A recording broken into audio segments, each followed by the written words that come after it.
Madurai DRO எனக்கு phone பண்ணி புத்தக திருவிழாவில் நீங்கள் பேசணும், ஏதாவது ஒரு நல்ல ஜாலியாக ஒரு தலைப்பு சொல்லுங்கள் சார் அப்படின்னார்.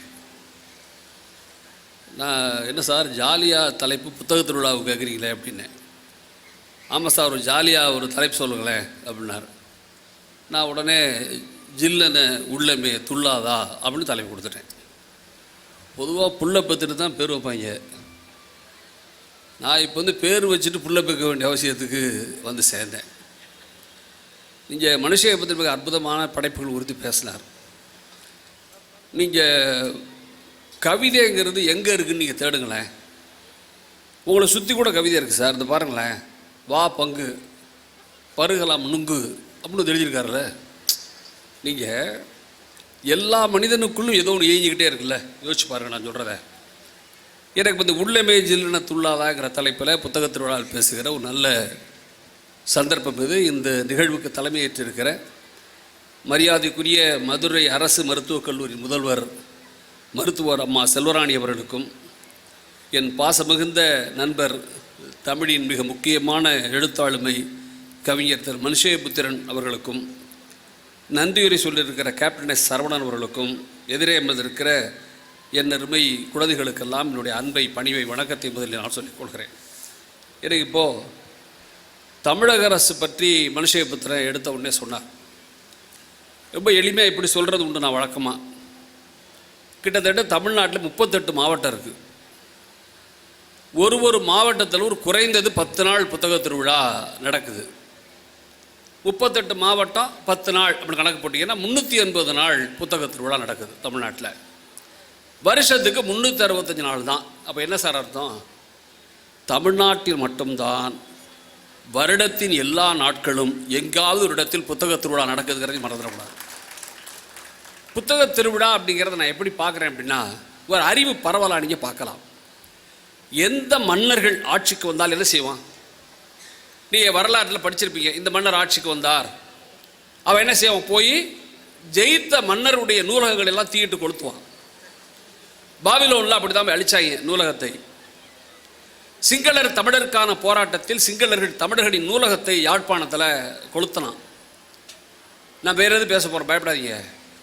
அப்போது அறிவு பரவலை தடுக்க வேண்டும் என்பவன் புத்தகங்கள் எரிக்கிறான் என்றால், அறிவு பரவல் வேண்டும் என்பவன் புத்தகங்களை வளர்க்கிறான் என்று நீங்கள் தயவு செய்து புரிந்து கொள்ள வேண்டும். அப்போ தான் தமிழக அரசுடைய பணி என்ன என்பதே உங்களுக்கு தெரியும் என்று நான் உங்களுடன் சொல்லிக்கொள்ள விரும்புகிறேன். எனக்கு இப்போது கொஞ்சம் நீ யோசிச்சு பாருங்களேன். இந்த உள்ளமே ஜில்லன துள்ளாதா அப்படிங்கிறது ஒரு பழைய சினிமா பாட்டு. அது பழைய சினிமா பாட்டு. அவன் ஏஎம் ராஜா பாட்டு, நல்ல பாட்டு. அது வயசான ஆளுக்கு மூஞ்சல் சிரிப்பு வரும், சின்ன பசங்க என்னன்னு தெரியாமல் உட்காந்துருப்பான். அதில் ஒரு வரி வரும், புல்லாங்குழலின் இனிமையினாலே உள்ளமே ஜில்லன துள்ளாதா அப்படின்னு வரி வரும். அடுத்த வரி ஒன்று இருக்குது, யார்தான் அழகால் மயங்காதவரோ என்று வரி வரும். எனக்கு இப்போ என்ன தோணுதுன்னா, யார்தான் அழகால் மயங்காதவரோங்கிற வரைக்கும் சரிதான். இல்லை, உண்மையாகவே அழகுன்னு என்ன சார்? அழகுன்னு என்ன? ஏது நான் மேடையிலேருந்து பார்க்குறேன், நீங்கள் எல்லாம் அழகாக உட்காந்துருக்கிறீங்க. உண்மையாகவே இங்கேருந்து பார்த்தா அழகாக இருக்குது. எதனால் அழகாக இருக்குது? ஒவ்வொரு ஆளும் ஒவ்வொரு விதமாக இருக்கிறதுனால அழகாக இருக்குது. இப்போ அந்த பொண்ணு மாதிரியே நீங்கள் இருந்தால் நல்லா இருக்கும். அது மேலே எதுக்க உட்காந்துருக்கு? எல்லாரும் மூஞ்சி ஒரே மாதிரி இருந்தால் பார்க்க கன்றாவியாக இருக்கும். அப்போ ஒன்று தனித்தனியாக இருப்பதான் அழகென்றால், இந்தியாவில் கூட பல கலாச்சாரங்கள், பல மதங்கள் பல விதமாக இருப்பது தான் பேரழகு என்பதை நீங்கள் அடிப்படையிலே புரிஞ்சுக்க. எனக்கு இந்த அழகுன்ன உடனே என்ன தோணும்னா, எது அழகு எது அழகு? என்னுடைய பேரன்தான் எனக்கு இது ஒரு அருமையான உதாரணம் இதற்கு.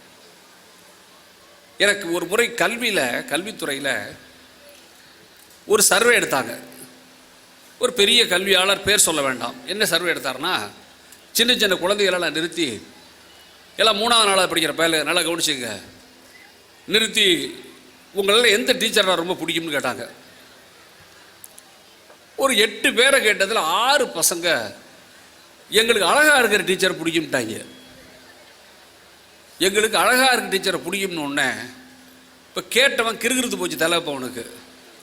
சரி, ஸ்கூலில் ரெக்ரூட் பண்ணுறதுன்னா ஸ்ரேயாவையும் ஸ்னேகாவையும் ரெக்ரூட் பண்ண முடியும். இப்போது என்ன பையன் என்ன சொல்லிட்டான், அழகாக இருக்குது டீச்சரை அப்படின்ட்டான். இந்த நேரத்தில் தான் ஒரு பாலஸ்தீன கதை ஒன்று வந்துச்சு. என்ன கதைன்னு கேட்டால், ஒரு ராஜா குதிரை ஏறி காட்டுக்கு போகிறான். நடு காட்டு குதிரை போகும்போது ஒரு குழந்தை நின்று அழுதுகிட்டு இருக்கு. ராஜா கேட்குறான், ஏம்மா அழுகுற அப்படிங்கிறான். அந்த குழந்தை சொல்லி எங்கள் அம்மாவை காணும் ராஜா அப்படிங்குது. ராஜா யோசனை பண்ணி, பச்சை பிள்ளையாருக்கு பாவமாக இருக்குன்ட்டு, நான் தான் ராஜா இந்த ஊருக்கு, வா உங்கள் அம்மாவை கண்டுபிடிச்சி தரேன்னு கூப்பிட்டான். கூப்பிட்ட உடனே குழந்தை குதிரையை ஏற்றிட்டு வந்தான். அரண்மனைக்கு கூப்பிட்டு வந்தான். அரண்மனைக்கு வந்து ராஜா பிஸ்கட் கொடுத்தான், பால் கொடுத்தான், எல்லாம் கொடுத்தான். குழந்தை அழுகையை நிறுத்தலை. அப்புறம் டிவி ஆன் பண்ணி, நீங்கள் இப்போ ராஜா காலத்து டிவின்னு எனக்கு கேட்கக்கூடாது, கதையில் எல்லாமே வரும். டிவி ஆன் பண்ணி சோட்டா பீம்லாம் காட்டினான். குழந்தை அழுகை மெல்ல நின்றுச்சு. சரி பாப்பா, உங்கள் அம்மாவை கண்டுபிடிச்சி தரேன், உங்கள் அம்மா எப்படி இருப்பாங்கன்னு சொல்லு அப்படின்னா. குழந்தை அப்படி அசால்ட்டாக ராஜா பார்த்துட்டு, ராஜா எங்கள் அம்மா ரொம்ப அழகாக இருப்பாங்க அப்படின்னுச்சு. ராஜாவுக்கு இது விஷயமே புரியலை. அழகை வேணா டிஃபைன் பண்ண முடியுமா சார்?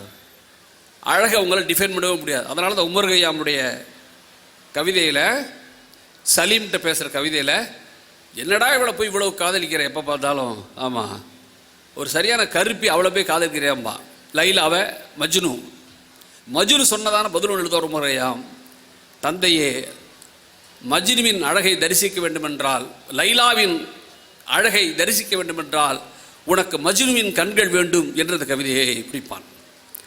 மஜ்னுவால் தான் லைலாவை காதலிக்க முடியுங்கிறது விடுங்க. இப்போ கதைக்கு வாங்க. அம்மா அழகாக இருப்பாங்கன்னு ராஜா என்ன யோசிக்கிறான், பச்சை புள்ள ஏதோ தெரியாமல் சொல்லுதுன்ட்டு, ஏய் அந்த பொண்ணை கூட்டுவாங்கடா அப்படிமா. அரண்மனையை ஒரு பொண்ணை கூட்டு நிறுத்துவாங்க. சொல்லு உங்கள் அம்மா இப்படி இருப்பாங்களா அப்படிமா. குழந்தை பார்த்துட்டுல, ராஜா எங்கள் அம்மா இதை விட அழகு அப்படிங்கும். ஏய் இன்னொரு பொண்ணை கூட்டுவாங்கடா அப்படிமா. இன்னொரு பொண்ணு வரும், இப்போ சொல்லு அப்படிமா. ராஜா எங்கள் அம்மா இதை விட அழகு அப்படிங்காது. பட்டத்திராணியாக கூட்டு வருவாங்கப்பா.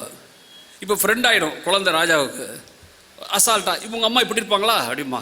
ராஜா திருப்பி சொல்கிறேன், எங்கள் அம்மா இதை விட அழகு அப்படிங்கும். இப்போ ராஜா வேற ஒரு டென்ஷனுக்கு ஆளாயிடுவான். என்ன டென்ஷன் அது? பட்டத்திராணியை விட அழகான பொம்பளை எப்படா வெளியே இருக்காங்கிறது அவனுடைய பிரச்சனை. உங்கள் கதை புரியுதா உங்களுக்கு? இப்போ இந்த நேரம் பார்த்து வாயிற்காவோன் இருப்பான்ல, வாயிற்காவோன் செக்யூரிட்டி அப்படி சொன்னால் இப்போ இருக்கிற பிள்ளைக்கு புரியும். செக்யூரிட்டி ஓடி வந்து, ராஜா வாசலில் ஒரு அம்மாவுக்கு பிள்ளைய காணுமான்ட்டு வந்து நிற்கும். ராஜா யோசிப்பான், இங்கே ஒரு அம்மாவுக்கு புள்ள இல்லை, பிள்ளைக்கு அம்மா இல்லை, உள்ளாரடா டாலி பண்ணால் ஒரு பொண்ணு வருவாயா, கண்டங்க ரேர்னு கருப்பா, மூஞ்சியெல்லாம் அம்மத்தில் போட, நட வேற சவக்கிட்டு, முடியெல்லாம் செம்பட்டையா குட்டையா, பார்க்கவே பரிதாமல் ஒரு அம்மா உள்ளார ஒல்லியாக வருவா. ராஜா டென்ஷன் ஆயிடுவான், யாரா உள்ளார விட்டது அப்படின்னு. ஆனால் அந்த அம்மா உள்ளார வரும். இந்த அம்மாவை அவலட்சணமான அம்மாவை பார்த்த உடனே குழந்தை ஓடி போய் அம்மான்னு கட்டி பிடிச்சிடும். அப்போ தான் ராஜாவுக்கு புரிந்ததாக பாலஸ்தீன கதை சொன்னது, உலகத்தில் பிறக்கிற எல்லா குழந்தைக்கும் அந்த குழந்தையின் தாய்தான் பேரழகி என்கிற மகா விஷயம் புரிந்ததாக கதை பேசியது. இப்போ நீங்கள் புத்தக காட்சி வந்திருக்கிற பேருமிக்க மதுரை மக்களே, கொஞ்சம் ரிவர்ஸ் பண்ணுங்க கதையை. குழந்தை யாரை பிடிக்கும்னு சொல்லியிருக்குது? அழகான டீச்சரை தான் பிடிக்கும்னு இருக்கு. ஆனால் நான் யார் சொன்னேன் அழகுன்னு உடனே சினேகான்னு. ஆனால் குழந்தைக்கு தெரிகிறது அன்பாக இருக்கிற ஆசிரியர் தான் அழகான ஆசிரியர் என்று குழந்தைக்கு புரிஞ்சிருக்கிறது மறந்துடாதீங்க. அப்போ என்னை விட புத்திசாலி புள்ள தானே. அப்போது எனக்கு அழகால் அப்படின்னு ஒன்று, யார்தான் அழகால் மயங்காதவரோன்னு அந்த பாட்டு இருக்குல்ல, புல்லாங்குழி நீண்மையினாலே உள்ளேமே ஜில்லன துள்ளாதா, யார்தான் அழகால் மயங்காதவர்கள. என் பார்வையில் சொல்கிறேன், உலகத்தில் மனிதர்கள் 2 விஷயங்களும் மயங்குறான் எனக்கு தெரிஞ்சு. ஒன்று, குழந்தையை கண்டால் மயங்குவான். நீங்கள் காதலியை கண்டால் மயங்குதல் தனிப்பட்ட விருப்பம். அவன் காதலியை கண்டால் அவன் மயங்குவான். எல்லாரும் காதலிங்கிறது மயங்கினானா அது தப்பு. நான் சொல்கிறது உங்களுக்கு புரியும் நினைக்கிறேன். ஆனால் எல்லா குழந்தையும் கண்டு மயங்கினால் தவறல்ல. அது குழந்தையை கண்டால் மனுஷன் மயங்குவான். இன்னொன்று, இலக்கியங்களை கண்டால் மனிதன் மயங்குவான். மறக்காதீங்க. நான் அடிக்கடி சொல்கிறது, எனக்கு குழந்தையை கண்டால் எப்படி தூரம் மயங்குவான். என் பேரை ஒரு நாள் வந்தான் என்கிட்ட, தாத்தா என்னை டார்ச்சர் பண்ணுறாங்க தாத்தான்னா. எனக்கு இந்த டார்ச்சருங்கிற வார்த்தைக்கு ஸ்பெல்லிங் தெரியவே 10வது படி இருந்துச்சு. என்னடா யாரா உன்னை டார்ச்சர் பண்ணுறா அப்படின்னு. எல்லா அம்மா தான் தாத்தா அப்படின்னா. ஏன்னா இப்போ தமிழ்நாட்டில் அப்பாக்கள் தொல்லையை விட அம்மாக்கள் தொல்லை தான் ரொம்ப அதிகமாக இருக்குது பிள்ளைங்களை பொறுத்த அளவில். அம்மா தான் தாத்தா பண்ண என்னடா பண்ணுறாங்க அப்படின்னு. எப்போ பாரு படின்னு உயிர் எடுக்கிறாங்க அப்படின்னா. நான் சிரிச்சுக்கிட்டே, ஏன்டா இதுக்கெல்லாம் இவ்வளோ கோவப்படுற அப்படின்னு. உனக்கு என்னப்பா, நீ ரிட்டையர் ஆகிட்ட, ஜாலியாக இருக்கேன்னா. சொல்லிட்டு சொன்னான், உன்னை பார்த்தா எனக்கு பொறாமையாக இருக்கு தாத்தா அப்படின்னா. என்னடாண்ணே, எப்போ தான் நம்ம ரிட்டையர் ஆகுதுன்னு தெரில அப்படின்னா.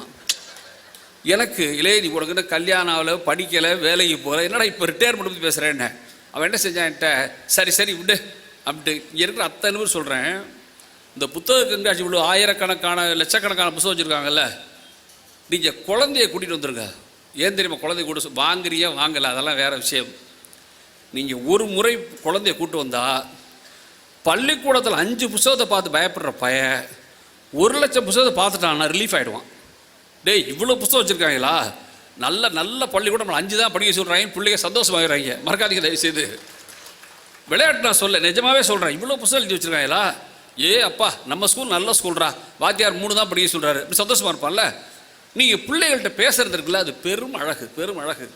இன்னும் உடனே செஞ்சு சமாதானப்படுத்தி, என்னடா அது இவ்வளோ டார்ச்சர் பண்ணுறாங்கிற, தாத்தா எனக்கு ஒரு கதை சொல்கிறியா தாத்தா அப்படின்னா. ஒரு நாள் என்கிட்ட நான் சர்ரா அவனை சொல்கிறேன்டா அப்படின்னேன். ஆனால் சொன்ன கதையை சொல்லக்கூடாது, வேறு கதை சொல்லு அப்படின்னா. இதெல்லாம் நம்ம கொஞ்சம் போடுற கண்டிஷன். உண்மையாகவே சர்ரா சொல்கிறேன்டா அப்படின்னு சொல்லிவிட்டு நான் என்ன பண்ணேன், தம்பி உனக்கு நடிகர் மம்முட்டியை தெரியுமாடா அப்படின்னேன்.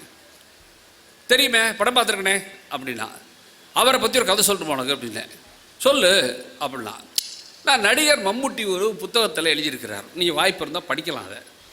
அந்த புத்தகத்தில் அவர் ரொம்ப வேகமாக கார் ஓட்டுற பழக்கம் உள்ளவரான். ஒரு நாள் திருவேண்டரத்துலேருந்து எங்கேயோ காரில் போயிருக்காரு கேரளாவில். அப்போல்லாம் அந்த பாலியல் குற்றச்சாட்டுலாம் வராத நேரம். அதனால் கேரளாவில் நடிகர்லாம் நிம்மதியாக இருந்த காலம் அது. என்ன காரில் போயிட்டு இருந்திருக்காரு. நடு வழியில் ஒரு கிழவாடி வயசான காரை நிறுத்திருக்காங்க. கதை சொல்கிறாங்க, அதை மறந்துடக்கூடாது நீங்கள். நிறுத்தி ஐயா அப்படி இருக்க காரை மம்முட்டி நிறுத்திட்டார். கிழவாடி எங்கேயாவது தம்பி என் மருமக பொண்ணுக்கு பிரசவமாக இருக்காங்க, டாக்டர்லாம் மேடையில் இருக்காங்க, ஆமாம் பிரசவமாக இருக்காங்க, பக்கத்து ஊருக்கு போகணுண்ணா, கொஞ்சம் ஹெல்ப் பண்ணுப்பா அப்படின்ட்டு இருக்கான். மம்முட்டி காரை நிறுத்தி போய் அந்த கிழவாடி அந்த பொம்பளை பிள்ளைங்க அழைச்சிட்டு வந்த உடனே பேக் சீட்டில் படுக்க வச்சு கிழவனை தூக்கி முன்னாடி உட்கார வச்சுட்டு இவர் ட்ரைவ் பண்ணிட்டு போய் பக்கத்து ஜிஹெச் இருந்த ஹாஸ்பிட்டல் நிறுத்தி அட்மிட் பண்ணியிருக்காரு. அட்மிட் பண்ணி அங்கேருந்து நர்ஸெல்லாம் ஓடி தஞ்சாவூர் ஆஸ்பத்திரி மாதிரி இல்லை. தஞ்சாவூர் ஆஸ்பத்திரியில் இப்போ மா சுப்பிரமணியம் நடந்து போனார்னா ஆஸ்பத்திரியில் டாக்டரே காணும். அதெல்லாம் பார்த்தீங்களா நீங்கள்? பல ஆஸ்பத்திரியில் டாக்டரே இல்லை. மாசு மிரண்டு போயிடுறார். அவர் வாக்கிங் போகிறவர் அதோட பிரேக் ஆகி போகுது வாக்கிங் அவருக்கு. போய் ஆஸ்பத்திரி அழைச்சிட்டு போயிடுறாங்க, உள்ளார அழைச்சிட்டு போயிடுறாங்க. போனால் பொண்ணு உள்ளார போயிடுறா. போன பிறகு மம்முட்டி அவர் வேலையை அவர் பார்க்கணும்ல. நான் சிம்பிளாக கதை சொல்கிறேன், அதை மாத்திரக்கூடாது. புறப்படும் போது கிழவன் ஐயா வணக்கம் தம்பி அப்படிங்கிறான். மம்முட்டியும் ஐயா வணக்கம் அப்படிங்கிறாரு. சரி தம்பி போயிட்டு வாங்க. இவர் மம்முட்டிக்கு ஒரே கிறுகிறுத்தாகி போச்சு. நம்ம ஒரு பெரிய பாப்புலர் ஹீரோ, மலையாளத்தில் நம்ம ஒரு பெரிய முடிசூடா மண்ணே, நம்மளை அந்த கிழட்டு பேருக்கு தெரியாமல் போயிட்டு வான்னு கும்பிட்றானே அப்படின்ட்டு வெளிச்சத்தில் பின்னுக்கிட்டு சரி தம்பி வரட்டுங்களா அப்படிங்கிற. ஐயா வரட்டுங்களா ஐயா அப்படிங்கிறார். அப்பவும் கிழவன் யாருன்னு தெரியாமல் ரொம்ப நன்றி தேவி போயிட்டு வாங்கன்றான். மம்முட்டி வெக்கத்தை விட்டு நான் தான் மம்முட்டி பாப்புலர் ஹீரோ ஐயா மலையாளத்தில் அப்படிங்கிறார். கிழவன் தம்பி நான் படமே பார்க்கறதில்ல தம்பிட்டான். உங்களுக்கு பிரச்சனை இந்த புகழில் இருக்கவங்க சிக்கல் இங்கே தான் இருக்குது. இந்த பாப்புலாரிட்டியில் இருக்கிற சிக்கல் எங்கே இருக்குன்னா, லேசாக அந்த பலூனில் ஒரு ஊசி வச்சுன்னா பொட்டுன்னு வெடிச்சு போகும்ல, அப்படி வெடிச்சு போச்சு அவருக்கு. ஆனால் என்ன நடக்குது பாருங்க, என் பேரை கதை கேட்டுட்டு இருக்கான்.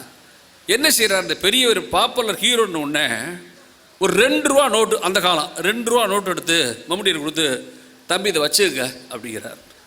மம்முட்டி அந்த பணத்தை எடுத்து பர்ஸுக்கு கீழே இந்த சாமி படம்லாம் வச்சுருப்பீங்கல்ல, சாமி படம், வெங்கடாஜலபதி படம், தாய்பாக படம்லாம், அதுக்கு பின்னாடி 2 ரூபா வைக்கிறார். நான் பேரனை கேட்டேன், ஏடா தம்பி மம்முட்டி எவ்வளோடா சம்பாதிப்பார் ஒரு படத்துக்கு அப்படின்னேன். அவர் ஒரு 1 லட்சம் சம்பாதிப்பார் தாத்தா அப்படின்னா. ஒரு எத்தனை படம் தான் நடிச்சிருப்பார் அவர் அப்படின்னேன். எனக்கு தெரியாது, இருந்தாலும் சொல்கிறேன், ஒரு 100 படம் நடிச்சிருப்பாரா தாத்தா அப்படின்னா.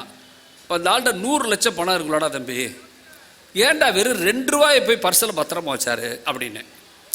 இந்த கேள்வி கேட்டு நான் பயங்கர புதுசாக நினச்சி கேட்டேன். அவன் சொல்கிறான், தாத்தா 100 லட்சம்லாம் பர்ஸில் வைக்க முடியாது தாத்தான்னா. எனக்கு அப்படியே கட்டி பிடி ஜில்லட உள்ள துள்ளுதா இல்லையா, உங்களுக்கே துள்ள எனக்கு எப்படி துணி வச்சு பாருங்க. கட்டி பிடிச்சிக்கிட்டே லேய் சேர்ந்தியாடா நீ அப்படின்னேன். ஆனால் ஒரு கேள்விடா தம்பி அப்படின்னா. என்ன தாத்தா அப்படின்னா, 100 லட்சம் சம்பாதிக்கிற ஒருத்தன் ஏன்டா 2 ரூபாயை உள்ளார வச்சான் பர்ஸில் அப்படின்னேன். இந்த பிள்ளைங்க கேள்விகள் மட்டும் சரின்னு நினச்சிட்டாங்கன்னா மூஞ்சி கண்ணி போகும். நீ அவரை டெஸ்ட் பண்ணுறேன்னு தெரிஞ்சால் எகிரி அடிப்பாங்க. அவனுக்கு ஏதோ ஒன்று சொல்ல வரைங்கிறத புரிஞ்சவன பயலுக்கு மூஞ்சி கண்ணி போய் தெரியலையே தாத்தா. அப்போ நான் அப்போ தான் அவன்கிட்ட சொன்னேன், இல்லை 100 லட்சம்ங்கிறது மம்முட்டி நடித்ததற்கு கிடைத்த கூலி. ஆனால் இந்த 2 ரூபாங்கிறது மம்முட்டி மனிதனாக நடந்து கொண்டதற்கு கிடைத்த சன்மானங்கிறத நீ மறந்துடாதரா அப்படின்னு. அப்போ எனக்கு என்ன தோணுச்சுன்னா, இந்த கதையை கேட்ட விதம் இருக்குல்ல, நம்ம அதை தான் பேச போகிறோம். இப்போ வேற ஒன்றும் இல்லை. ஏன் குழந்தைகள் எல்லோருமே கதையை விரும்புகிறாங்க? மனுஷன் முடிக்கும் போது பேசி முடித்தார். கதைகள், கவிதைகள், கட்டுரைகள் சொல்லிட்டு போனார்ல. நீ என்ன யோசிக்கணும்னா, எனக்கு இன்னொரு கேள்வி எப்பவுமே வரும். எல்லாருக்கும் புஸ்தகம் படி பேசிட்டே இருக்கும்ல. எல்லாரும் சொல்கிறோம், இந்த மேடையில் வந்து அத்தனை பேரும் சொல்லியிருப்பாங்க புஸ்தகம் படிங்கன்னு. நான் யோசிச்சு பார்க்குறேன், என்னை யார் புஸ்தகத்தை படிக்க அழைச்சிட்டு வந்தது? எங்கள் அப்பாவா, எங்கள் அம்மாவா, அண்ணனா? எனக்கு என்னவோ நண்பர்களே, மனதார சொல்கிறேன், நல்ல புத்தகங்களை நோக்கி என்னை அழைத்து வந்தது இந்த தமிழ்நாட்டின் ஓவியர்கள் என்பது என்னுடைய தாழ்மையான கருத்து. நான் யோசிச்சு பார்க்குறேன். சு வெங்கடேசனை கேட்டார் அவர், மதுரையின் அடையாளம்னு. ஆமாம், ஜி நாகராஜனையும் சு வெங்கடேசன் நீங்கள் சொன்னீங்க. சு வெங்கடேசனுடைய வேள்பாரி நீங்கள் பாப்புலராக நல்லா போகுது. என் பாசமிகுந்த நண்பன் சு வெங்கடேசன். முதல் அத்தியாயத்தை நீ படிக்கலாம். இன்றைக்கி கூட வேள்பாரி வித்துக்கிட்டு இருப்பாங்க, போய் பாருங்கள். முதல் அத்தியாயத்தில் வேள்பாரியில் நீலனும் கபிலரும் வர்ற படம் இருக்கும். அதில் நீலனை வந்து வெங்கடேசன் வர்ணிக்கிற முறையை நீங்கள் படிச்சுக்கோங்க, அதெல்லாம் சொல்ல நேரம் இருக்காது. நீலனை மணியம் செல் வரைந்த ஓவியமும் இருக்கும். கபிலரே வரைஞ்சிருப்பான், இவர் 2 பேரும் வரைஞ்சிருப்பாங்க. தி என்டையர் நாவல் 3 வால்யூம் நீங்கள் படிச்சுக்கோங்க. ஆரம்பத்தில் முதல் வால்யூம் மணியம் செல்வன் செய்த வேலனும் கடைசி போஸ்டர் வரலும் வேலன் நிமிர்ந்து நிற்பான்.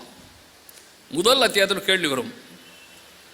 வேலனை பார்த்து, நீலனை பார்த்து இவன் கேட்பான், கபிலர் கேட்பார், இவ்வளோ பாஞ்சு போறியாடா நீலா, இந்த மலைகள் மீது தப்பி ஏறுறியே, நீ கடலை பார்த்துருக்கியா அப்படின்னு கேட்பார் கபிலர். நீலன் சொல்லுவான், நான் பார்த்ததில்லை அப்படிம்பான். நான் பார்த்ததில்லை அப்படிம்பான். சா, கடலை பார்க்கல, என்னடா மனுஷனி, கடல் எவ்வளோ பெருசு தெரியுமா, எவ்வளோ பறந்தது, எவ்வளோ விரிந்தது தெரியுமா, எத்தனை தெரியுமா, அது தெரியுமா, இது தெரியுமான்னு கவிஞர்ல கபிலர் அள்ளி விடுவார். எல்லாத்தையும் கேட்டு நீலம் கேட்பான். அந்த கதையில் சூவை பிரமாதமாக எழுதியிருப்பான். அந்த இடத்த, இவ்வளோ பெரிய பிரம்மாண்டமான கடல் நீ பார்த்ததில்லையா நீலா என்றவுடன் நீலன் கேட்பான், எங்கள் பாரியின் மனசை விட அது பெரியதா என்று அவன் கேட்பான். நீங்கள் அப்படியே இந்த வள்ளுவர்கிட்ட வாங்க, அவர் தான் சொன்னார், கடலை விட பெருசுரா அப்படின்னார், கடலையும் மானப்பெரிது அப்படின்னார். அப்போது மணியம் செல்வன் தானே ஓவியர், மணியம் செல்வன் தானே சுமந்து வர்றான் வேள்பாரியினுடைய வெங்கடேசனை. இளம் பருவத்தில் நான் படித்தேனே, புத்தகங்கள் படித்தேனே, எத்தனை காமிக்ஸ் எனக்கு சொல்லிக் கொடுத்தாங்களே. நான் அம்புலி மாமா படித்தேன். அம்புலி மாமா சங்கர் என்னால் மறக்க முடியுமா? அந்த காடுகள் என்னால் மறக்க முடியுமா? யோசிச்சு பாருங்கள். ஏன் அவ்வளோ தூரம் போகிறீங்க நீங்கள்? கல்கி எழுதின இது படித்த எல்லாரும் பொன்னியின் செல்வன் பார்த்துட்டீங்க, சினிமா பார்த்துட்டீங்க, பிரமாதமாக பார்த்துட்டீங்க. ஆனால் எனக்கு ஒரே ஒரு வருத்தம் உண்டு அந்த படத்தில், மணிரத்னத்தின் மீது. என்ன தெரியுமா வருத்தம்? அது மூலக்கதை பேராசிரியர் கல்கின்னு போட்டார்ல பொன்னியின் செல்வனில். ஆனால் அந்த படத்தில் காஸ்டியூமை டிசைன் பண்ணுறதுக்கு, அந்த படத்தோட அரண்மனையை டிசைன் பண்ணுறதுக்கு, அந்த படத்தின் மற்ற விஷயங்களை கோரியோகிராஃபி எல்லாம் டிசைன் பண்ணுவதற்கு பெருதும் புரிந்த கல்கியின் பொன்னியின் செல்வனின் வாரம் படம் வரைந்த மணியனின் பெயரை போட்டிருக்க வேண்டுமா இல்லையா என்று நீங்கள் தயவுசெய்து யோசிச்சு பாருங்க. போட்டிருந்தா மூலக்கதை கல்கின்னு போட்ட மாதிரி மூல ஓவியங்கள் மணியன் போட்டிருக்கணும்ல. மணியனோட ஓவியம் இல்லாமல் உங்களால் கற்பனை பண்ண முடியுமா? பொன்னியின் செல்வன் கதையை சொல்ல முடியுமா? கல்கியே சொன்னார், மணியன் செல்வன் வரைய தொடங்கிய பிறகு நான் அதிகம் உழைக்க வேண்டியிருந்தது என் கதை எழுதுவதற்கு என்று கல்கி சொன்னார். மணியன் செல்வன் மட்டும் இல்லை, கார்ட்டூன் போட்ட மதன் எப்படி என்னால் மறக்க முடியும்? இன்னைக்கு கூட நீங்கள் போய் மதன் கார்டு எடுத்து பாருங்கள்.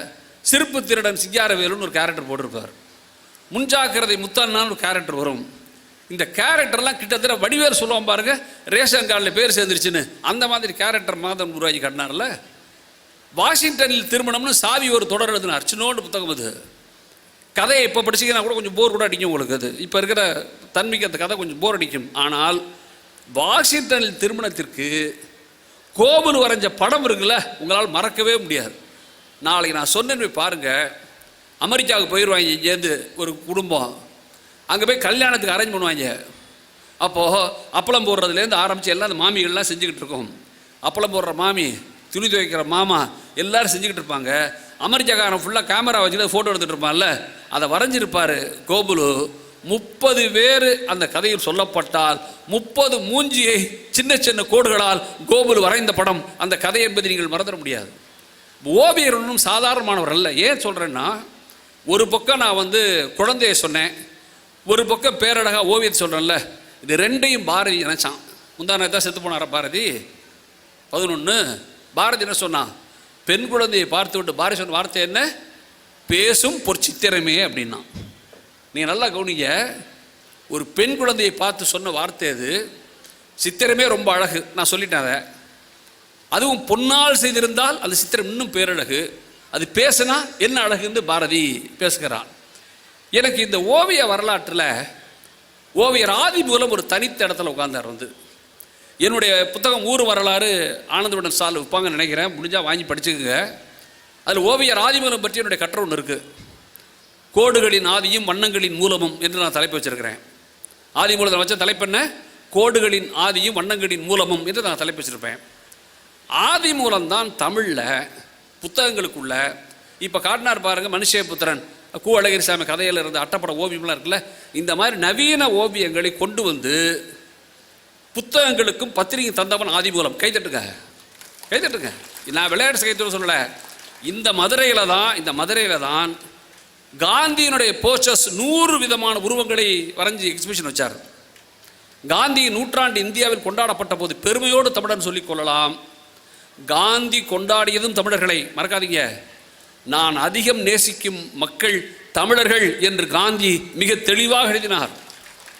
காந்தி தன் வாழ்வின் பேரழகாக தான் அணிந்திருந்த தார்பாய்ச்சி கட்டின வேஷ்டி, போட்டிருந்த பெரிய தொலை சட்டை, தலையில் சுற்றியிருந்த முண்டாசு அத்தனையும் தூக்கி எறிந்து விட்டு அரையாடை என்கிற பேரழகோடு நின்றது உங்கள் மதுரையில் என்பதை நீங்கள் மறந்துட வேண்டாம்.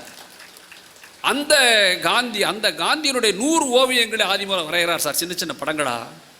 இங்கே தான் வைக்கிறார் காந்தி மியூசியத்தில் எக்ஸிபிஷன், விற்கலை. தமிழை மாதிரி மோசமானவன் ஒன்றும் இல்லை. நல்லதை ஆதரிக்கக்கூடாதுன்னு சத்தியம் பண்ணவங்க நம்ம ஆளுக தான். அப்புறம் மெல்ல மெல்ல மெல்ல முடிச்சுக்குவாங்க, அதான் பிரச்சனை. அப்போ போய் ஆதிமூலத்தை கேட்டாங்க, என்னென்ன 100 படம் போட்டிருக்கீங்க, நல்ல விலைக்கு விற்கலையே என்று கேட்டபோது இங்கே இருக்கிற குழந்தைகள் அத்தனையும் சேர்த்து சொல்கிறேன். ஆதிமூலம் சொன்னார், இன்னைக்கு வேண்டுமானால் படம் விற்காமல் இருக்கலாம், இன்னும் 50 நாள் கழித்து எல்லா கேலரியிலும், ஓவிய கேலரியில் என் படம் 1 லட்சம் 2 லட்சம் விற்கும் பாருங்கள் என்று சொன்னான். அப்படியே இந்த படங்கள் விற்றான. அது மட்டுமல்ல, அவர் இன்னொரு அமரத்துவமான வாக்கியம் சொன்னார். கலை இலக்கியவாதிகளுக்கு, எங்களை போன்ற பேச்சாளருக்கு, இவரை போன்ற எழுத்தாளருக்கு, எதிரே இருக்கிற உங்கள் அத்தனை பேருக்கும் அமரத்துவமான வாக்கியத்தை ஆதிமூலம் சொன்னார். விற்கப்பட வேண்டும் என்பதற்காக தரத்தை தாழ்த்தி விடாதீர்கள் என்ற பொன் போன்ற வாக்கியத்தை அவன் தான் சொன்னான்.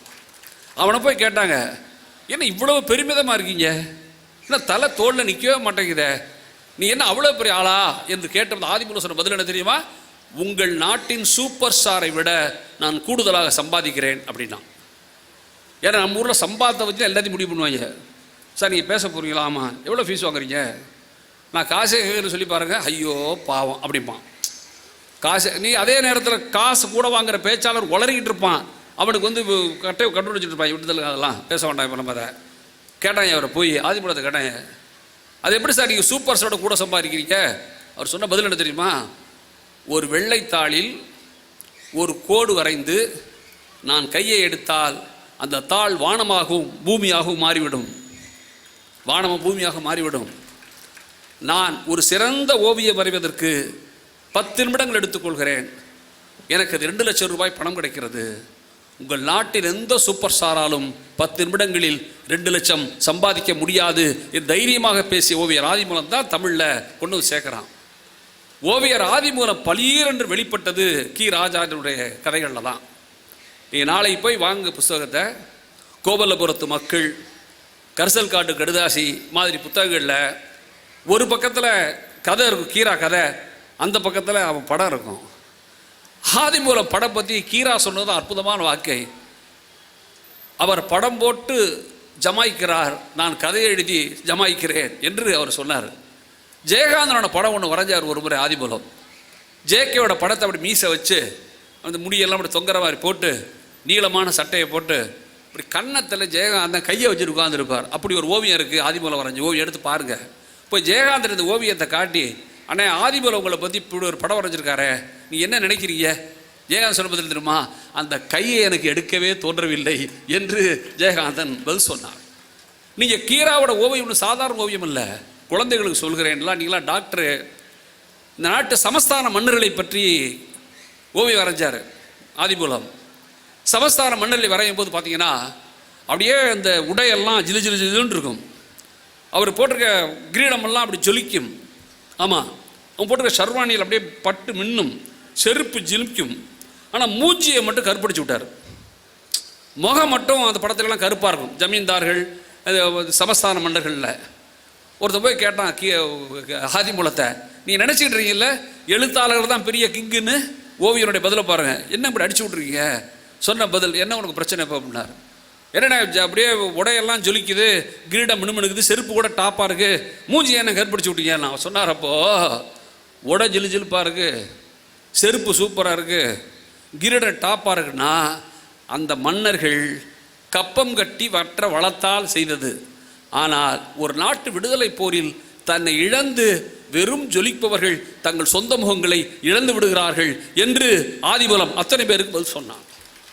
எனக்கு அப்போ இந்த அழகுன்னு சொல்லுங்க. இன்னொன்று சொல்லிட்டு சொல்கிறேன், கதைகளுக்கு படம் போட்டதில் ஆதிமூல ஓவியங்கள் தனி சிறப்பாக நிற்கும்.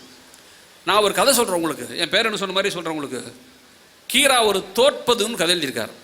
தோற்பது அப்படின்னு இந்த பிள்ளைங்க, நம்ம ஒன்று பசங்க, நம்ம ஸ்கூலில் படிக்கிற பிள்ளைங்க, என் பேரன் உங்கள் பேரன் எல்லா பிள்ளைகள் எல்லாம் எப்போ பார்த்தாலும் ஜெயிக்கணும் ஜெயிக்கணும் ஜெயிக்கணுங்கிறீங்கல்ல.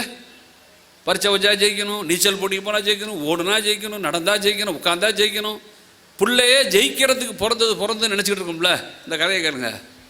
ஒரு ஊரில் ஒரு முக்கியமானவர், என்னை அறிமுகப்படுத்துகிற அம்மா வந்து இவர் பெரியார் பற்றி பேசுவார், ஜீவாவை பற்றி பேசுவாரெல்லாம் சொன்னாங்க. இந்த கதையில் ஒரு பெரியவர், கொஞ்சம் வயசானவர், இந்த கதையை சொன்னதே கி ராஜநாராயணன், கு அழகிரிசாமி. காட்டினாரில் கு அழகிரிசாமி அவர். ரெண்டு பேரும் உங்களுக்கு தெரியும்ல, ஒரே ஊரில் பிறந்தவங்க. கு அழகிரிசாமி கீராவும் ஒரே ஊரில் பிறந்தவங்க. இந்தியாவிலேயே ஒரு சிறு கிராமத்தில் பிறந்த ரெண்டு எழுத்தாளர்கள் சாகித்ய வாங்கினது கீராவும் கு அழகிரிசாமி தான். விட்டுருங்க. ரெண்டு பேரும் போய் அதை பெரியவரை கேட்குறாங்க, யோ அண்ணே, நீனு ரொம்ப நாளாக ஒரு விஷயம் சொல்கிறேன்னு சொல்லவே மாட்டேங்கிறிய அப்படின்னாங்க. என்னடா கேட்குறீங்க அப்படின்னாரு அவர். அதானே அந்த பொண்ணு கதை, அது சொல்லேன் இன்னைக்கு அப்படிங்கிறாங்க. அவர் சொல்கிறாரு, டேய் அந்த பொண்ணு இன்னும் உயிரோடு இருக்காடா, அவளை பற்றி பேசுகிறது மரியாதை இல்லடா அப்படிங்கிற. அண்ணே நாங்கள் யார்ட்டி சொல்ல மாட்டோம், சொல்லுங்கள் விஷயத்தை அப்படிங்கிறாங்க. அவர் அப்போ ஒரு கதையை சொல்கிறார், சார் கௌடி சார் அந்த கதையை. அந்த ஒரு பொண்ணு இருக்கா, அந்த ஊரில் தரவந்தருடைய பொண்ணு, அவள் பெரிய வசதிமிக்க உயர் சாதிக்காரனுடைய பொண்ணு. அவள் சிறு வயசில் அந்த பொண்ணை ஒரு கிழவனை கல்யாணம் கொடுத்துட்றாங்க. கிழவன் சீக்கிரத்தில் செத்து போயிடுறான். அந்த பொண்ணு இப்போ விதவை ஆயிடுறா. விதவை ஆகிறதுனுடைய சிக்கல் உங்களுக்கு புரியுதில்ல? ஏன் தெரியுமா? இந்தியாவில் சதியில் பெண்கள் போய் நெருப்பில் படுத்தா ஏன் தெரியுமில்ல? நீ எல்லாம் நினச்சிக்கிட்டு இருக்கீங்களா செத்து போன புருஷன் மேலே அப்படியே லவ் தாங்காமல் செத்து போயிட்டான்னு? இந்த நாய்கள்கிட்ட வாழ்கிறத விட செத்துறது நல்லதுன்னு தான் பெண்கள் செத்தார்கள், மறக்காதீங்க. அதான் சதி. நீ வாய் பிறந்தால் எப்படி சதி நடந்து ஆங்கிலேயர்கள் புத்தகம் எழுதியிருக்காங்க. இந்த சதி கொடுமையெல்லாம் சொன்ன நேரம் ஆகி போன, வேறு எதுவும் பேசணும் இப்போ கேளுங்க, அது போயிட்டு போகுது. சொல்கிறா, அந்த பொண்ணு வந்து இளம் வயதில் விதவையானோன்னா அவளுக்கு உடல் சுகம்னா என்னென்னே தெரியாது, உடல் இன்பம் என்பது என்னவென்றே தெரியாமல் பொண்ணு இருக்கா. மனப்பிறழ்வுக்கு ஆளாகி ஹிஸ்டீரியா பேஷண்ட் ஆகி திடீர்னு சாமி அந்த மாதிரி கத்துவா, ஓன்னு கத்துவா. முதல்ல என்ன பண்ணுறாங்க, ஊரே அவளை பிடிச்சி உட்கார வச்சு கிணத்தறியில் தலையில் ஊற்றி ஆசுவாசப்படுத்தி விட்றாங்க. இதுவே ரொட்டீன் ப்ராக்டிஸ் ஆனவுடனே அவளை விட்டுறாங்க, பட சனியை இதே தொல்லை இவளோட. ஆனால் என்ன ஒன்று நடக்கும்னா, என்னைக்கு இவளுக்கு சாமி வந்து ஆடுறா பாருங்க ஹிஸ்டீரியா வந்து, அப்புறம் வேலை மாங்குன்னு செய்வா வீட்டு வேலையை. அதனால் வீட்டில் இருக்கிறவங்க சாமி வந்து தேவைலாம் நினைப்பாங்க, வேலை அப்படி செய்வா. இப்படி ஆகி போதா, அப்புறம் என்ன செய்ய ஆரம்பிச்சிட்டா, அந்த ஊரில் ஒரு காட்டு சாமி ஒன்று முனீஸ்வரன், அந்த கோயிலுக்கு ஓடி கொஞ்ச நேரம் அங்கேயே கடந்துட்டு அவளாக ஏஞ்சி வருவா. இது ரொட்டீன் ப்ராக்டிஸ் ஆகிட்டு இருக்கு அந்த ஊரில், கவனிங்க. இப்போது இந்த பெரியவர்கிட்ட ஊர் பசங்கள்லாம் சண்டைக்கு போகிறாங்க. யோ நானும் பார்க்குறேன், எப்போ பார்த்தாலும் சாமி இல்லை பேய் இல்லை அது இல்லை இதுலன்னு பேசி இருக்குல்ல, நீ மனுஷனாக இருந்தீங்கன்னா எங்கள் ஊர் முனீஸ்வரன் இருக்கான்ல, ராத்திரி 12 மணிக்கு பேய் 50-60 பேய் வைக்க அலையும், நீ போய் ஒரு துண்டு எடுத்து அந்த ஆலமரத்தில் கட்டிட்டு வந்துரு ராத்திரி, நீ சொல்கிறதெல்லாம் நான் கேட்குறோம் அப்படிம்பாங்க. இவளே பேய் இல்லைன்னு சொல்கிறேன், வம்பு வராதீங்க பாரு, இல்லைன்னு சொல்கிறீல்ல போ அப்படிம்பாங்க. 500 ரூபா பந்தயம் கட்டிட்டு இவர் துண்டு எடுத்துக்கிட்டு அந்த முனீஸ்வர மரத்தில் கட்டுற ஐடியாவில் இருப்பார். முதல் நாளே என்ன செய்வார், கதை எக்ஸலண்ட்டான கதை. போய் நான் இன்னொன்று சொல்லிட்டு போயிடுறேன். நீங்கள் சரித்திர புத்தகம் எழுதுனதான் தம்பி எழுத்தாளர் உட்காந்துருக்காரு. ஒரு டாக்டர் புத்தகம் எழுதிடுறாரு, டாக்டர் படிப்பார். நல்லா ஞாபகம், பெரிய வால்யூம்ஸ் வருது, சரித்திர புத்தகங்கள் வருது. மாவீரன் அசோகன் படிக்கலாம், கிரேட் அக்பர் படிக்கலாம். நீ எல்லாம் படித்தா மன்னரை பற்றி தெரிஞ்சுக்குவீங்க. ராஜராஜ சோழன், ராஜேந்திர சோழன், அந்த கதையெல்லாம் விட்டுருங்க. என் புத்தகத்தில் கல்லணையில் கரியால் எழுதியிருக்கேன், அதை நீங்கள் படிச்சுப்பீங்க. இப்போது எனக்கு என்ன கேட்டீங்கன்னா, மன்னர்களை பற்றி அறிய சரித்திர புத்தகம் இருக்குது, சயின்ஸ் பற்றி அறிய அவங்க எழுதின புத்தகம் இருக்குது. இது எளிய மக்களை பற்றி அறிவதற்கு என்ன புத்தகம் இருக்குது? என்ன சார் புத்தகம் இருக்குது? அசோகர், அக்பர், கரிகால் சோழன், கடவுள் எல்லாரும் புத்தகம் இருக்குது. எளிய மனிதர்களை பற்றி தெரிந்து கொள்ள புத்தகம் இருக்கா? எனக்கு தெரிந்து எளிய மனிதர்களை தெரிந்து கொள்வதற்கான புத்தகம் இலக்கிய புத்தகங்கள் தான் என்பதை நீங்கள் அத்தனை பேர் மனசில் வச்சுங்க. அதான் அதனுடைய இடம். இப்போ நான் சொல்கிறது எளிய மனிதரோட வரலாறு தானே. சரின்னு முதல் நாளே போய் என்ன செய்வார், தடத்தெல்லாம் பார்த்துட்டு வருவார். ஏன்னா ராத்திரியில் நடக்க போகிறோம், பாதை லைட் இருக்காது, கை கல்காலில் முள்ளு குத்தி போடுன்னு பார்த்துட்டு வந்துட்டு, தம்பி நாளை போய் கட்டுறேன்டா அப்படின்றாரு. வேறு ஒரு ஆலமரத்தில் ஊரே படுத்து கிடக்கும். 12 மணி டான் டான் அவனை கையில் துண்டை கொடுத்துருவாங்க. இவர் போவார். இப்போ எங்கே? அந்த மரத்தை நோக்கி. கவனிங்கப்போ, ஒரு மரத்துக்கு போக கொஞ்ச நேரத்தில் ஓன்னு சவுண்டு வரும். இவருக்கு தெரியும் அந்த பொண்ணு கத்துறான்ட்டு. ஆஹா, அவளுக்கு பேய் பிடிச்சிருச்சுரா சாமி அப்படின்னு நினச்சிக்கிட்டு இருப்பார்லங்க. ஒரு 10 நிமிஷம் கழிச்சு அந்த பொண்ணு ஜிங் ஜிங் ஜிங் ஜிங்னு வேக வேகமாக வருவா அந்த ஒத்தரி பாதையில். இவர் ஒதுங்கிடுவார். அந்த சாமி பிடிச்ச பொண்ணு, பேயாடின பொண்ணு வர்றா உள்ளார. ஒதுங்கின உடனே அவள் கிட்டைக்கு வந்த உடனே சாரியை இறுக்கி டைட்டாக கட்டிக்கிட்டு கொண்டையை முடிச்சுக்கிட்டு இப்படியே சுற்றி முற்றி எல்லாரையும் பார்த்துட்டு, அந்த முனிசாமி இருக்கார்ல அதுக்கு பின்னாடி ஒரு சின்ன பிளாட்ஃபார்ம் இருக்கும், அதை நோக்கி போவா. இப்போ டக்குன்னு ஒதுங்கிடுவார். ஒரு 10 நிமிஷம் கழித்து அந்த ஊரில் இருக்கிற தலித் பையன் ஒருத்தன் அங்கு தோங்க இருப்பான், நாலு ஆள் சம்பிருப்பான். அவன் இதே மாதிரி வேட்டிக்கிட்டு டைட்டாக கட்டிக்கிட்டு அவன் வருவான். இவர் இன்னும் ஒதுங்கிடுவார். அந்த போய் அதே பின்னாடி போவான். பின்னாடி போய் கொஞ்சம் நேரத்தில் 2 ஆணும் பெண்ணும் ஓர்வீராகி முயங்குகிற ஓசை வெளியில் கேட்கும். ஆதலினால் காதல் செய்வீர் மானிடரே, காதலினால் கதவி உண்டாம்னாலும் பாரதி. அந்த கலைவி நிகழும்ல, அந்த கலைவி நிகழ்கிற ஓசை ஒரு காதல் உடன் பெரிய மனுஷன் மெல்ல ஒதுங்குவார்.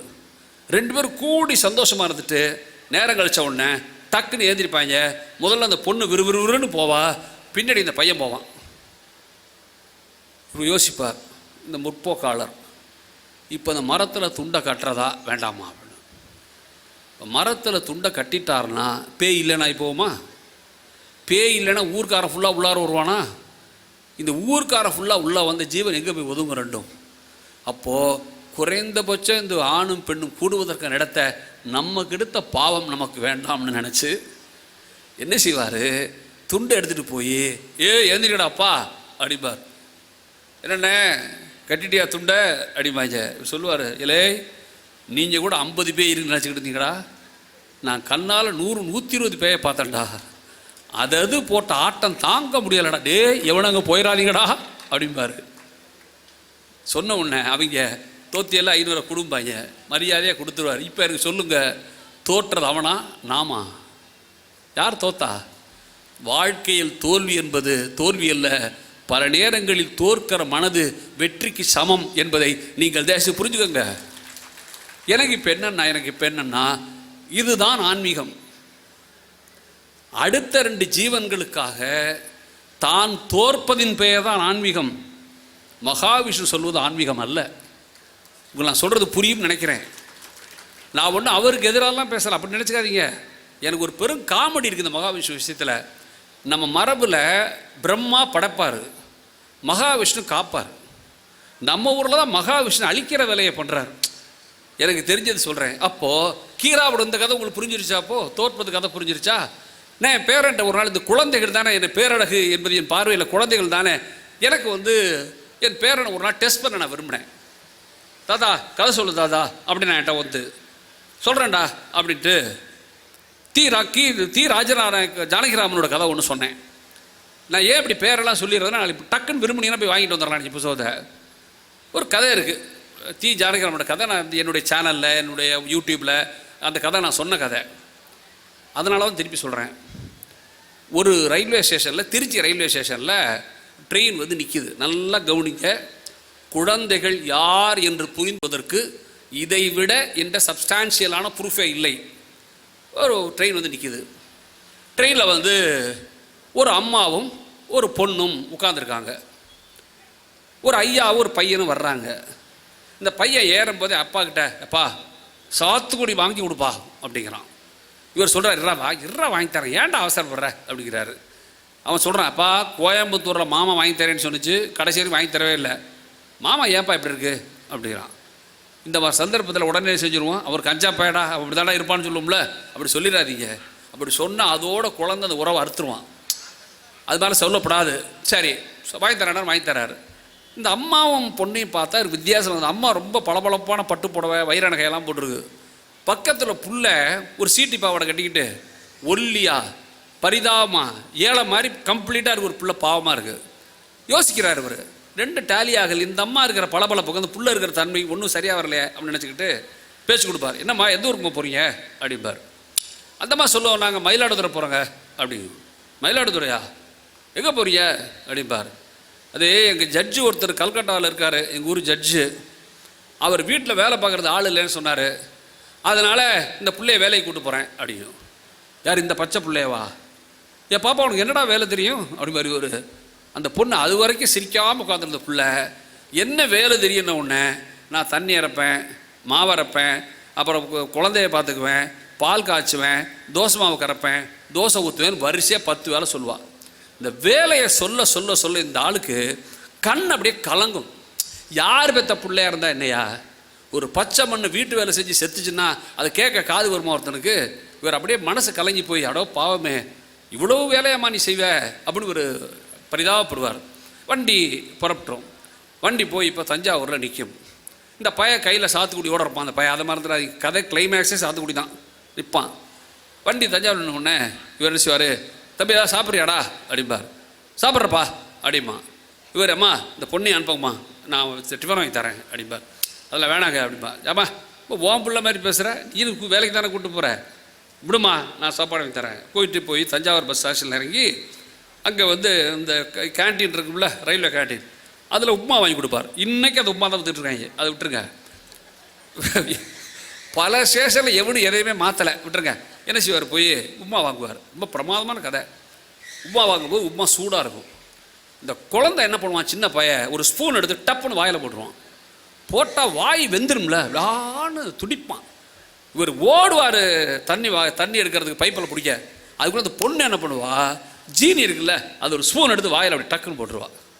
ஜீனி வாயில் போட சூடு ஆறிடும், தெரியுமா உங்களுக்கு? தெரியும்ல. அந்த பொண்ணுக்கு தெரிஞ்சு அப்பனுக்கு தெரியல, அதான் பிரச்சனை. இவனுக்கு அப்படியே கொள்ள ஆசாயிப்போம். சா என்ன இன்டெலிஜென்ட் கேர்ள் இன்னைக்கு பாணியில் என்ன இன்டெலிஜென்ட் கேர்ள் அப்படின்னு மனசு நினச்சிக்கிட்டு வாரி அணைச்சிக்கிட்டு வந்து உட்கார்ந்த உடனே 2 ரூபா பணத்தை கொடுத்து, பாப்பா நீ வச்சுக்கிடாதுங்க செலவுக்கு. அந்த அம்மா வேண்டாங்க.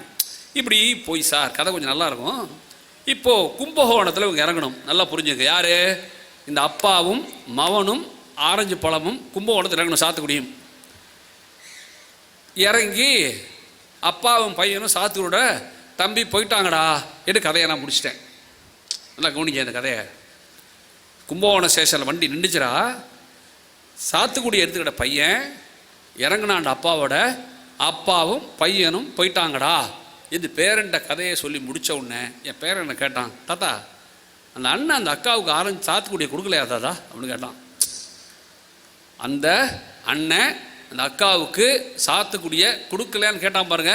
நான் அப்படியே மிரண்டு போயிட்டேன். ஏன்னா அந்த கதையோட கிளைமேக்ஸில் ஜானகிராமன் பிளாட்ஃபாரத்தில் இறங்கி போகிற அப்பா பார்த்து புள்ள சொல்லுவான், அப்பா இந்த சாத்துக்குடியை அக்காட கொடுத்துட்டு வரணுமான்னு கேட்பான்.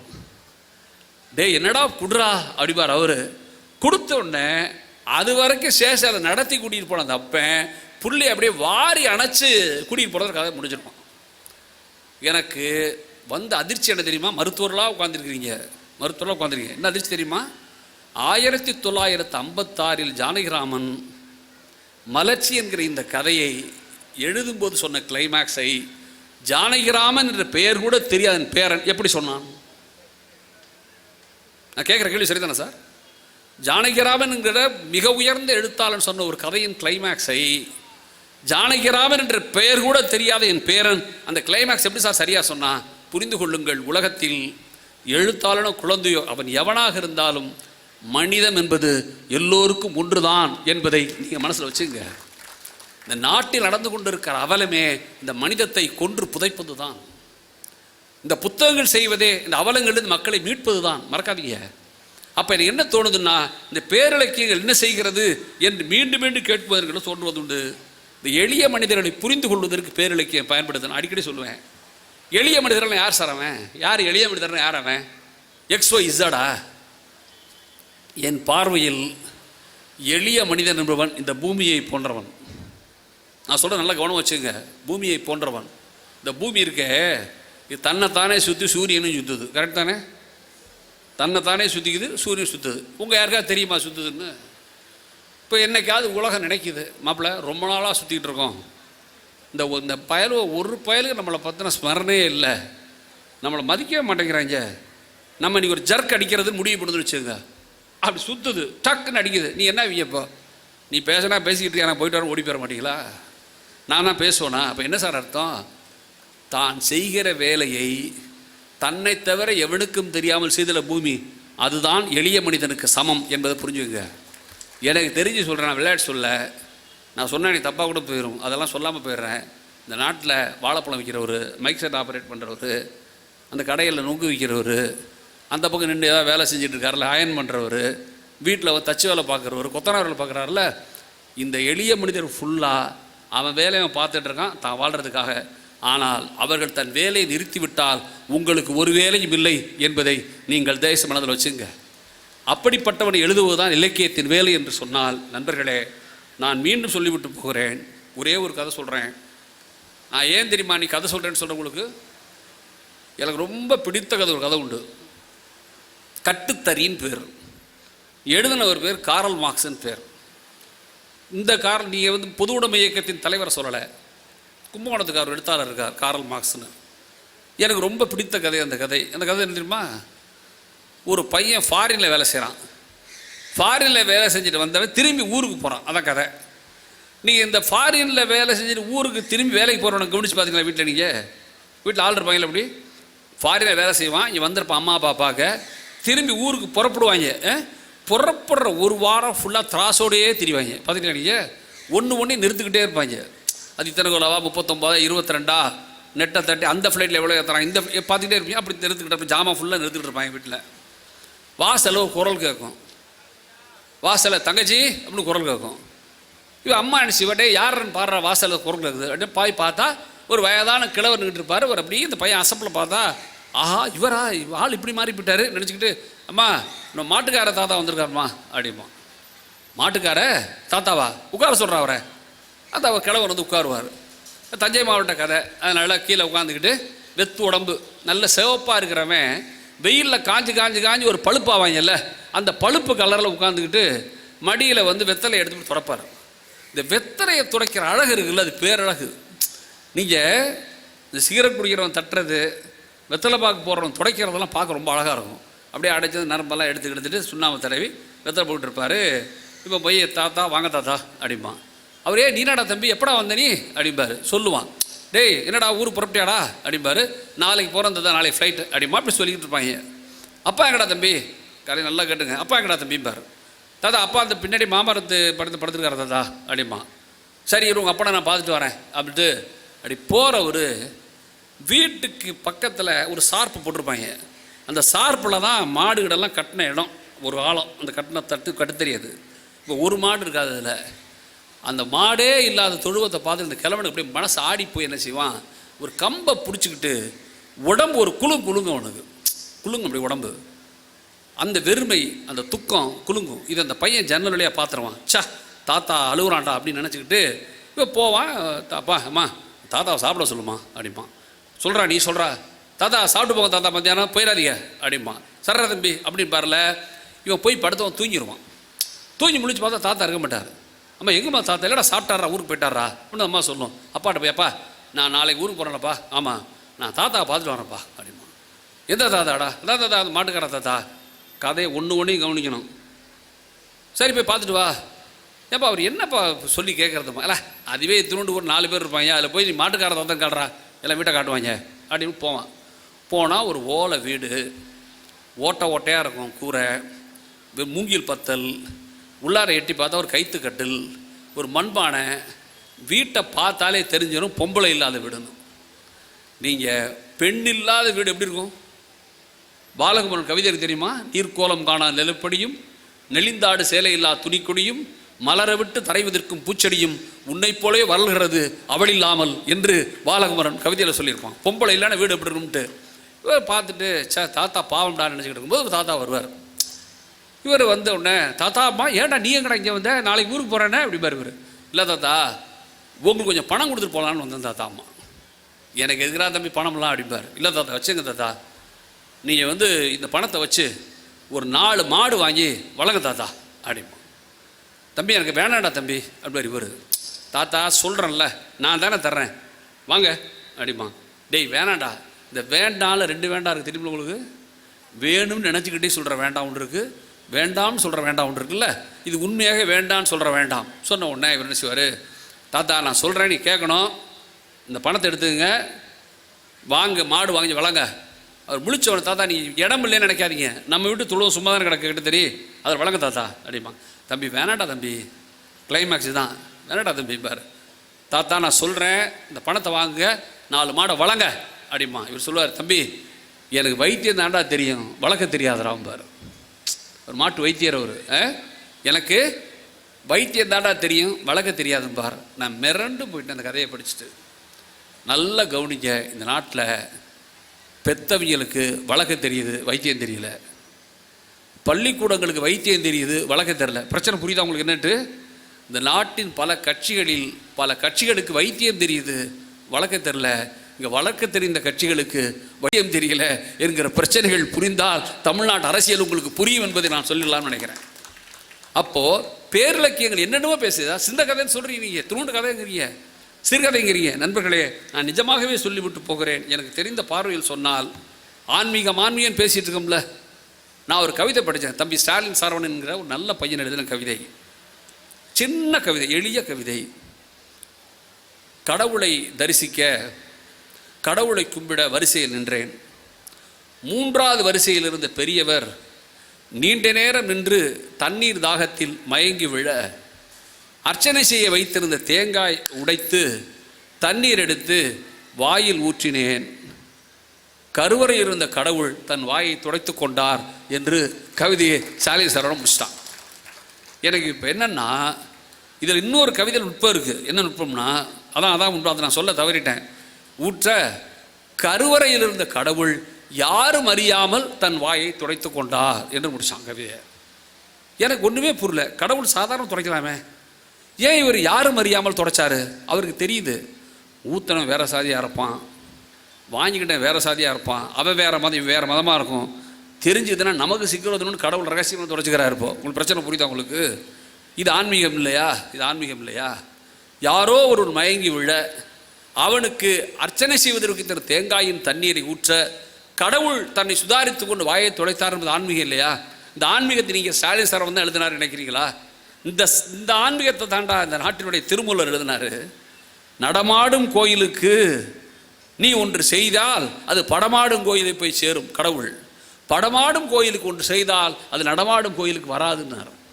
இது இன்னும் பேரழகோடு கிருபானந்த வாரியார் பேசினார் தமிழ்நாட்டு மேடைகளில். எனக்கு தெரிஞ்சு தமிழ்நாட்டு பேச்சாளர்களில் பெண்கள் அதிகம் கூடியது கிருபானந்த வாரியாருக்குத்தான். மறக்காதீங்க.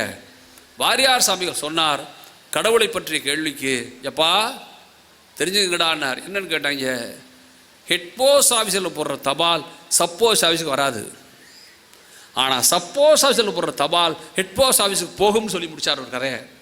உடனே மனிதனுக்கு செய்தது கடவுளை சேரும். இது அப்படியே குன்றக்கோட்டையிலார் வேறு மாதிரி பேசுகிறார். இந்த ஆண்டு குன்றக்கோட்டையிலார் 100ஆம் ஆண்டு. மறக்காதீங்க, அடிகளார் இருக்குது. அடிகளார் சுவாமிகள் வேறு மாதிரி கதை சொன்னார். ஒரு முறை ஒரு பழனிக்கு பக்கத்தில் ஒட்டஞ்சர் பக்கத்தில் பெரிய வாழைத்தோப்பு, வாழைத்தோப்பில் நெரு வாழை ஒன்று பழுத்துருது. முருகன் வந்து கனவுல வர்றாரு அந்த தோட்ட சொந்தக்காரனுக்கு, ஏய் இன்னும் நிறைய தார் பழுத்துருச்சு பாடு அனுப்பாமல் இருக்க, அனுப்பியா தார முருகன் சொல்லிட்டாரு.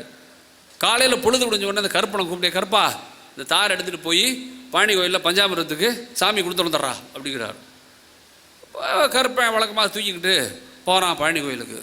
போகிற வழியில் நல்ல பசி அவனுக்கு, பழத்தை 4 பிச்சை வந்து அவன் போயிடுறான். போய் அர்ச்சகரை கொடுத்துட்றான். இது குன்ற அடிகளார் சொன்ன கதை, என் மேலே வந்துடுறாங்க சண்டைக்கு. போய் கொடுக்குறாரு.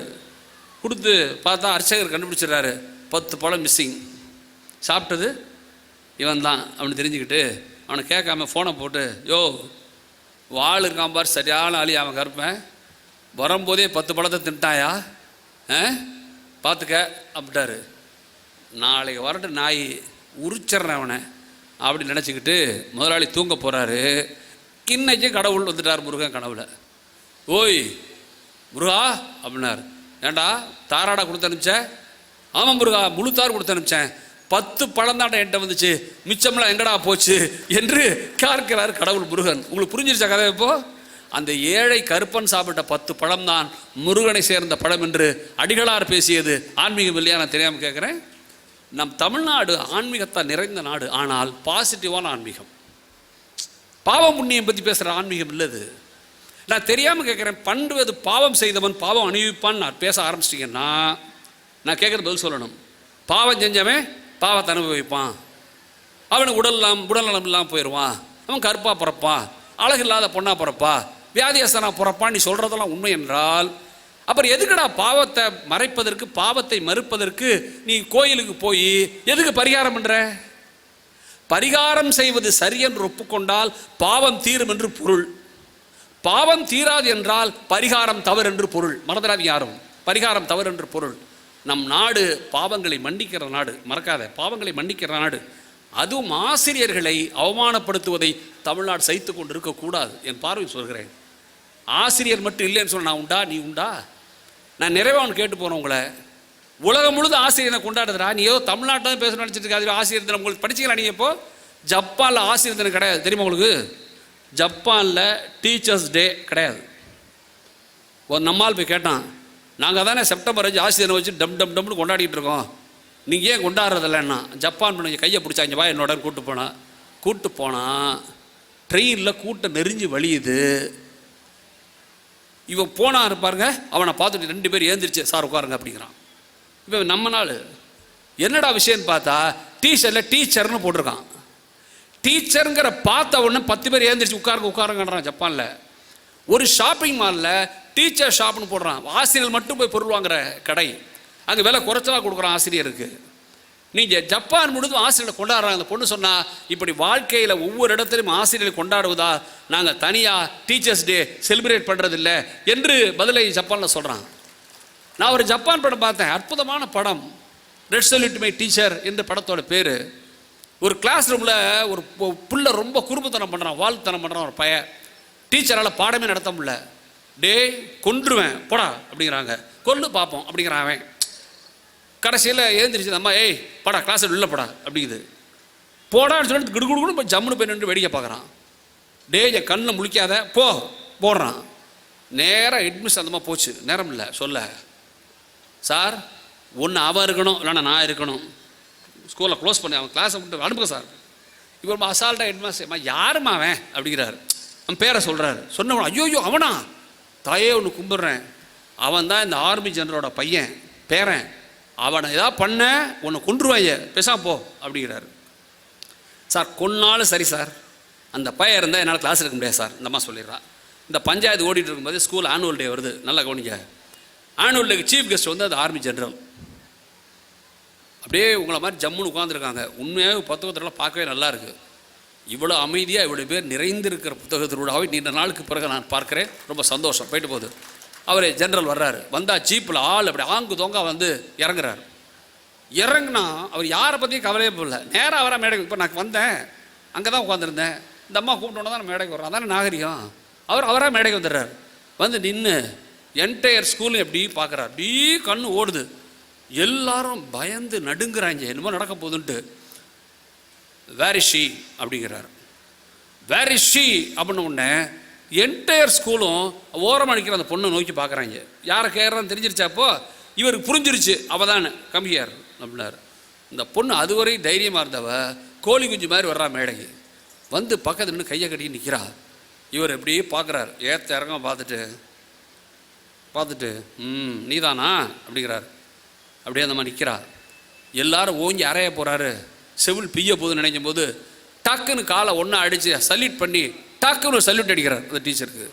அடிச்சுட்டு சொன்னார், இந்த பயலை என்னாலே ஒன்றும் பண்ண முடியலம்மா, நீயாவது பார்த்து ஏதாவது செய் என்று சொன்னதோட அவங்க படத்தை முடிச்சிட்டாங்க. அதாவது ஆர்மி ஜெனரலால் சரி பண்ண முடியாதவனை கூட ஆசிரியர் சரி செய்வார் என்பதுதான் தமிழ் சமூகத்தினுடைய, இந்திய சமூகம், உலக சமூகத்தினுடைய பார்வை.